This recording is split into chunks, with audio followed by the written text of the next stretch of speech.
కనిపిస్తూ ఉంటుంది. So firstly congratulations అవసరాల గారు. Thank you. ఏంటి అందరూ ఏదో పెద్ద జాతకం తప్పు చెప్పానంటే ఒక మర్డర్ చేస్తాడు, లాస్ట్లో ఒక మర్డర్ చేసాడు, అది నేనే అయ్యాను. సో నా జాతకం తప్పు కాదండి, నేను చెప్పింది కరెక్ట్. ఓ మీ జాతకమే చెప్పారు అక్కడ మీరు. నీ జాతకం చెప్పాను. Thank you so much. ఇంకొక ఫస్ట్ మోహన్ కృష్ణ గారి గురించి చెప్పాలంటే రచయితగా సినిమా దర్శకుడిగా ఆయన మీ అందరికీ తెలుసు. కాకపోతే ఆయన పర్సనాలిటీలో నాకు బాగా నచ్చిన విషయం ఏంటంటే, నేను నోటీస్ చేస్తే నాకు సినిమాలో అయిన ఫ్రెండ్షిప్స్ అన్నీ ఆయన సినిమాలో పనిచేస్తున్నప్పుడు ఎక్కువయ్యాయి. నిజంగా. ఎందుకంటే ఆయన సెట్లో ఎవ్రీ పని సో జోవియల్, అంటే ఆయన ఎనర్జీయే మొత్తం సెట్ అంతా కూడా ఉంటుంది. Sir thank you so much for being such a wonderful person. And నాకు మీరు కామెడీ సినిమాలు ఇంకా ఎక్కువ చేస్తూ ఉండాలన్న కోరిక ఉంది సార్. ఎందుకంటే ఇందాక ప్రివ్యూ క్లిప్స్ చూస్తుంటే అందరూ పళ్ళు ఒక్కొక్కడి నోట్లో 32 ఉన్నాయని ఖచ్చితంగా నిర్ధారించుకునే సినిమా మీ సినిమా. రూపా ఎస్ 32 ఉన్నాయి. Thank you. అండ్ ఈ సినిమా అందరూ చూశారు కాబట్టి నటుల గురించి నేనేం చెప్పగలను. Wonderful performance. అండ్ అంటే ఒక ఆల్రౌండ్ నటుడుగా దర్శిని అంటే ఒకసారి చూసిన విధంగా మళ్ళీ దర్శనం ఇవ్వట్లా. ప్రియదర్శి ఎందుకు ఇన్ని రూపాలు మారుస్తున్నావు, హాయ్ రూపా.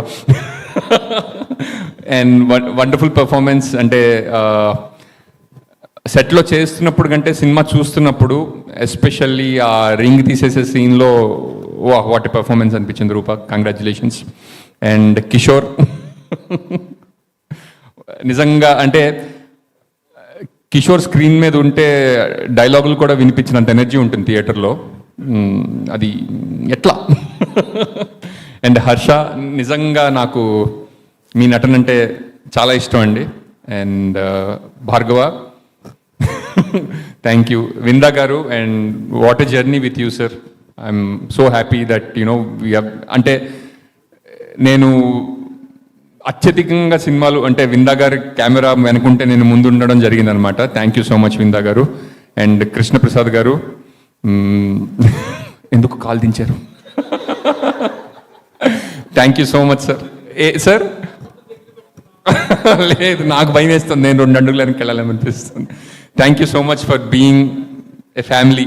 జెంటిల్మెన్ దగ్గర నుంచి, యాక్చువల్లీ జెంటిల్మెన్ ముందు నుంచి మనం మాట్లాడుకోవడం మొదలు పెట్టాము. అండ్ నన్ను కూడా మీ ఫిల్మోగ్రఫీలో నా పేరు కూడా ఉండడం నాకు చాలా ఆనందంగా ఉంది sir. Thank you. And one of my favourite actors Ashok Kumar గారు.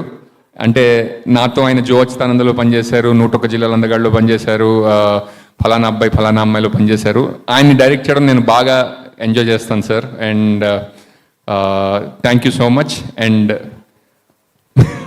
నివిత చాలా మంచి నటి. మీరు 101 జిల్లాల అందగాడు చూసినప్పుడు కూడా ఆ అమ్మాయి భలే చేసిందని చెప్పారు కదా సార్. అండ్ ఇంకా మంచి పాత్రలు రావాలని అండ్ మీ వెర్సిటాలిటీ అందరికీ తెలియాలని కోరుకుంటున్నాను.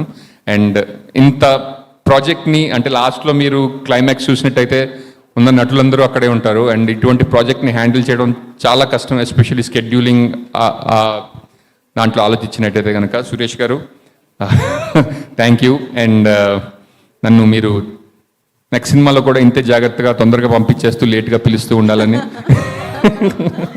అండ్ డైరెక్షన్ టీం అందరికీ thank you so much. Vamshi wonderful. And Geetha గారు చెప్పండి. అయిపోయింది. ఏం సందేహం లేదు, మీరు మంచి డైరెక్టర్. ఏం సందేహం లేదు, మీరు మంచి యాక్టర్ కూడా. ఏం సందేహం లేదు, మీరు మంచి జాతకం కూడా చెప్తున్నారు. ఏది నా జాతకం చెప్పండి ఒకసారి. అమ్మయ్య, నాకున్న 3 సందేహాలు ఇవి తీర్చేసింది. Thank you. ఈ ఈవెంట్ చాలా బాగా చేయబోతున్నారని తెలుస్తుందండి. ఆల్మోస్ట్ సగం వరకు. కాకపోతే 11 నుంచి రేఖ 1:30 వరకు ఉంది. నాకు కొంచెం టెన్షన్గా ఉంది. ఏమంటారు ఇప్పుడు మరి, ఇక్కడే ఉండమంటారా 11, 1:30 వరకు? లేదు. Thank you so much. 1:30 లోపు ఏమైనా జరగాలి, మీకు కాల్ వస్తుంది చెప్పండి. థ్యాంక్ యూ సో మచ్ అండి. Thank you so much. Thank you Srinivas గారు. హ్యాపీగా ప్రశాంతంగా వెళ్ళి కూర్చొని చూడండి.